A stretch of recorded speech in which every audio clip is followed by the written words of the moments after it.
कार्तिक पूर्णिमा व्रत कथा। एक पौराणिक कथा के अनुसार तारकासुर नामक एक राक्षस था। उसके 3 पुत्र थे, तारकच्छ, कमलाच्छ और विदुनमाली।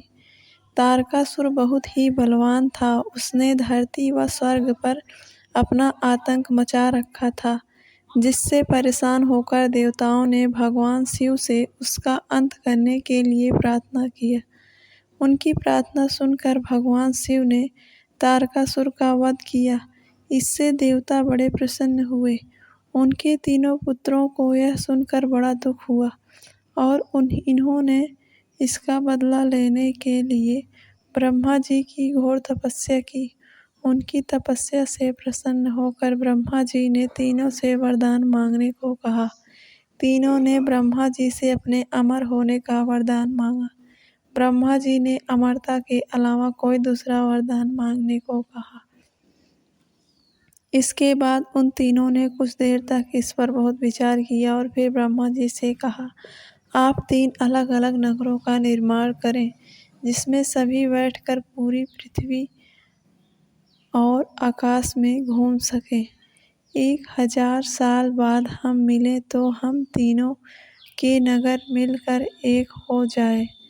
जो देवता तीनों नगरों को एक ही बार से नष्ट करने की क्षमता रखता हो, वही हमारी मृत्यु का कारण बने। उन सबकी नज़र में यह एक असंभव कार्य था। उन्हें वह वरदान ब्रह्मा जी के निर्देशानुसार मैदानों ने उनके लिए 3 नगरों की स्थापना की। तारकच्छ के लिए सोने का, कमला के लिए चांदी का और विदुनमाली के लिए लोहे का नगर बनाया गया। तीनों ने मिलकर तीनों लोकों पर अपना अधिकार जमा लिया। इंद्र देवता इन तीनों राक्षसों से बहुत भयभीत हुए और भगवान की शरण में गए। इंद्र की बात सुनकर भगवान शिव ने इन दानवों का नाश करने के लिए एक दिव्य रथ का निर्माण किया। इस दिव्य रथ की हर एक चीज देवताओं से बनाई गई थी। चंद्रमा और सूर्य से पहिए बने। इंद्र, वरुण और यम कुबेर रथ के 4 घोड़े बने। हिमालय धनुष बने और शेषनाग प्रत्यंचा बने। भगवान शिव खुद बाण बने और बाण की नोक अग्निदेव स्वयं बने। इस दिव्य रथ पर भगवान शिव स्वयं सवार हुए। देवताओं से बने इस रथ को तीनों भाइयों के बीच भयंकर युद्ध हुआ।